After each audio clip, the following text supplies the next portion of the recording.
welcome in. And today I'm going to be talking about why you should stop watching people who hate Marvel Rivals. Now, if you're not in the Marvel Rivals circle, I would say this video is probably not for you. But if you want to learn more about the Marvel Rivals community, then I would say you can stay and maybe learn a few things. Now, just as a quick recap, there are several content creators in the Marvel Rivals sphere. A lot of them came from Overwatch, a lot of them came from other games as well. And a lot of them also just stemmed up and built up from Marvel Rivals, like pretty much me. Even though I've had a past YouTube channels, and this YouTube channel didn't really start off as Marvel Rivals, what really took this channel off was Rivals. And I will address this before my main point. Yes, I have criticized Marvel Rivals several times for several videos over probably a course of a couple months now. But that's because I actually have genuine love for the game. It's one of the first competitive games, if not the first competitive game I've ever played and actually is very good at. The only competitive game I played before this, if you'd even count it as a competitive game, was probably like the Halo games. I love the Halo games. And there are other content creators out there with Marvel Rivals who focus on the positive. I mean, not even long ago, I played 2 matches in a row with someone. I'm gonna mess up the name, but if you want to look them on Twitch, they're PLYFOFUN.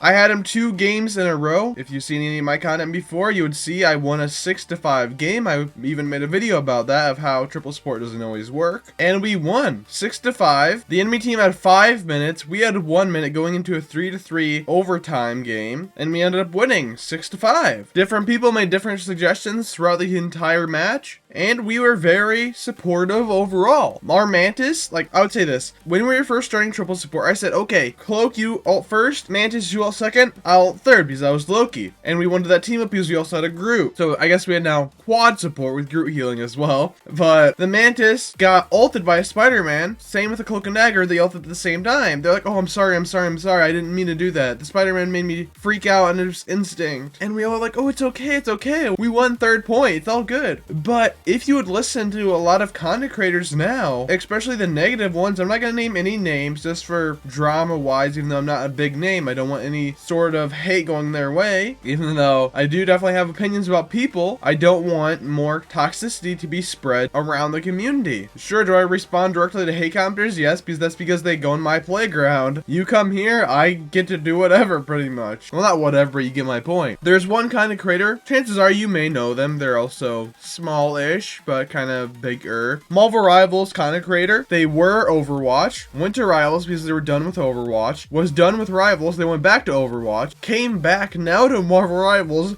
because they were now done with Overwatch again. It's just like, okay, keep flip-flopping. And one of their more recent videos is a video of calling the Marvel Rivals devs terrorists. And that's not really the worst he's done either. He's done multiple of these videos where he's just, overall, just a horrible influence on any community he's in. Another content creator, Black Panther main. Again, not gonna name the name for drama-wise, toxicity-wise. I actually respected him. There's a video of 2 top Black Panther players. I think I watched it maybe in the season 2, season 3 range, maybe even before that, where 2 of the top Black Panther mains in the entire world went into a match with each other, I believe in Eternity or top 500 lobbies, and both of them made videos about it. Both of them were just joking around throughout, having fun, smiling, not being toxic at all. I gained high respect for this Black Panther main. I mean, they seemed very entertaining, just very happy, just overall an amazing experience for the community. But now if you look at him, 90% of his recent videos in the past, I would say half year, have all been about, oh, Black Panther this, Black Panther that, the devs are ruining this character, I am done with this game. And then go on Twitter, and yes, this is the exact same person I'm talking about here. They go on Twitter and start yelling at people for having different opinions about Black Panther. Yelling at lower ranked people because Black Panther's a problem down there. Maybe not in super high ranks, but down there, he's absolutely a demon. That's just a fact, just like how Moon Knight and Squirrel Girl are noob stompers which actually dominate down there. Just like how you can't say Scarlet Witch is an F tier pick in console. You just have to admit different playstyles, different ranks, different consoles. These different playstyles between the PCs and consoles, high ranks, low ranks. Different characters are going to have different strengths. Just because you're high high rank doesn't mean everything should be balanced around you. But no, he will defend his life on buffing Black Panther to oblivion, reworking him, and this will probably give it away, reworking him to give him pretty much double the dashes, equal more damage overall, even though he says less damage. I don't know the exact numbers, so let's say, oh, 5 less damage on each dash, but he gets 3 more dashes. They're like, you do realize over time he's gonna actually have more damage when he lands those, okay? And there's clips of him attacking the entire enemy team, not focusing one person with Black Panther, spreading the damage equally throughout, and then saying, look, I did all of this and I don't get 1 kill. It's like, well, you didn't play him correctly there. And there's other big content creators who just harp on the game 90% of the time. There's several channels out there just stemming around attacking one player base, whether it be DPS content creators going after support content creators going after DPS. These days, the narrative has been built around those big content creators and content creators in general. They form the narrative, and that narrative spreads like people say it's the truth. Like, let's say the biggest controversy, I would say, even though it's probably not the biggest anymore with Kingsman and all that drama, the old one, the support strike, I will name names here because, you know, it's long past over. Necros, with the support strike happened because the devs gave less points to tanks and supports, and they're like, well, there actually is a discrepancy here, so we will fix that. And the supports were like, okay, thank you. And the supports also got damage buffs. I think Cloak and Dagger got one, Luna got one, I think Mantis may have gotten one too, I may be wrong about that though. And then several clips were arising of Necros saying supports are brain dead, take no skill, have no good takes. People may say, oh,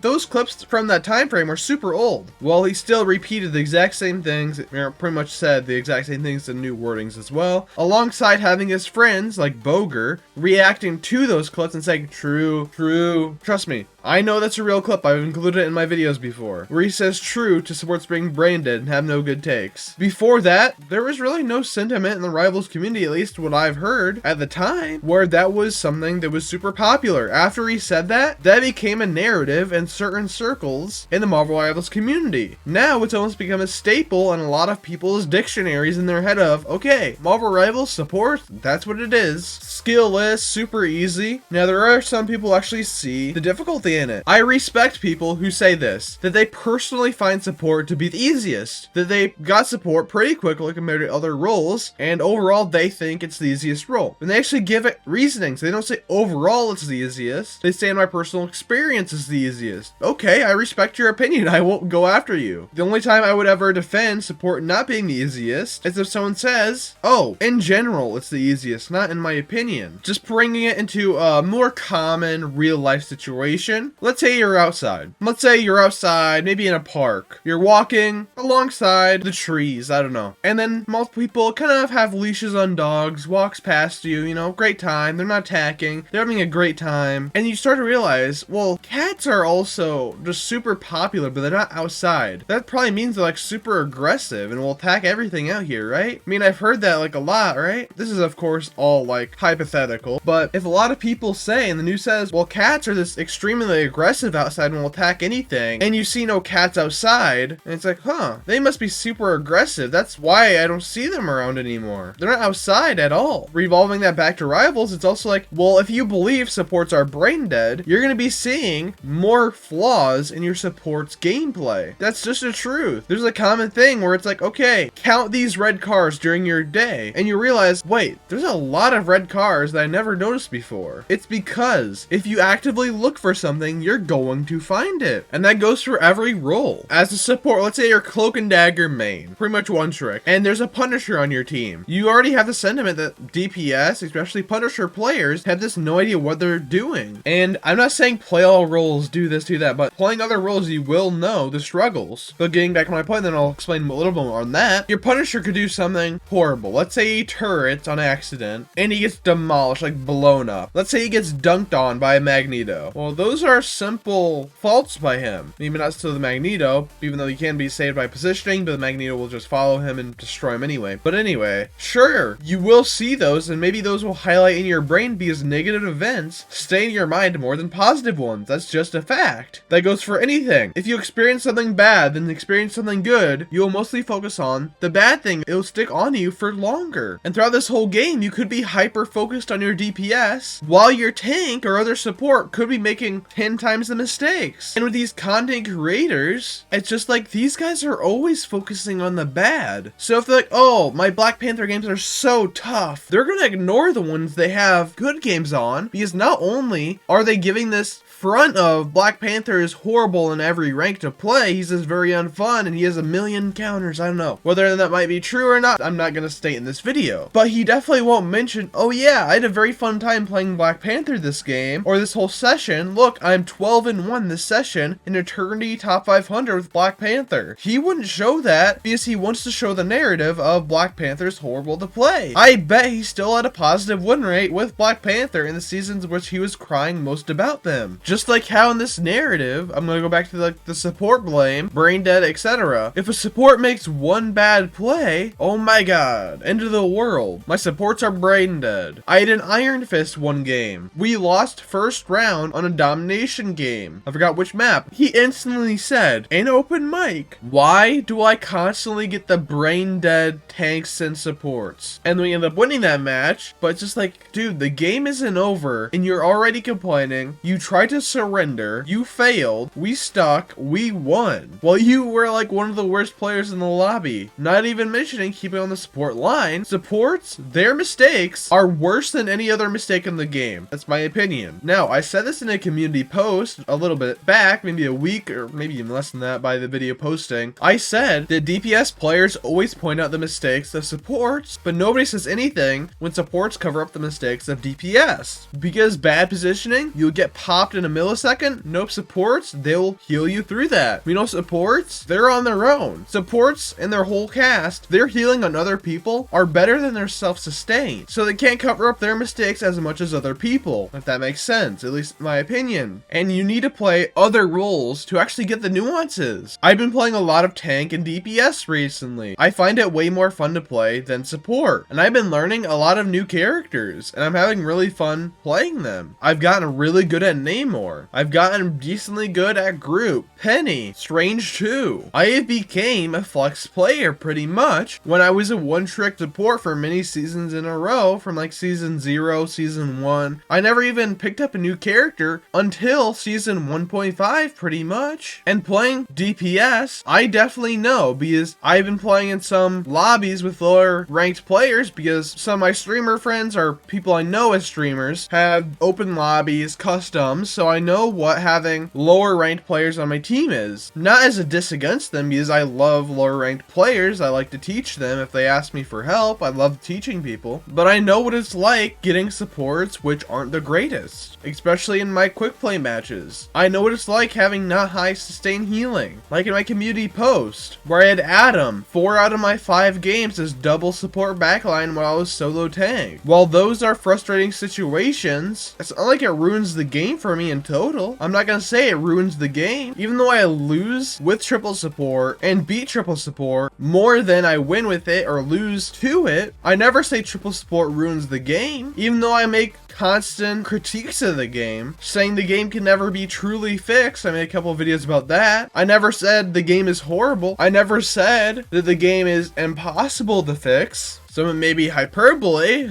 but I never said that the game was horrible. I'm never saying these things because I want the game to be better. I genuinely have love for this game. Do the devs make questionable choices sometimes? Absolutely. Do they do some good stuff? Yes. Do they have good maps? Yes. Skins? Yes. And I'll wrap my video up by saying this. Stop watching these toxicity-filled channels. They're just going to feed in to your opinions that are going to be negative. If you already believe something and you watch a channel which just repeats it and it's a negative thing, you're just going to be seeing that way more, and you're going to have way more negative experiences if you keep experiencing it more and more and more. Oh, you think supports are brain dead? Here's another video saying why that is. Here's another video. Oh, you're focusing on supports, their mistakes in your games? Okay, here's more fuel to the fire, and you're just repeating the same cycle over and over and over and over again. But let me know what you guys think in the comments down below. Like, subscribe, and I'll see you guys next video.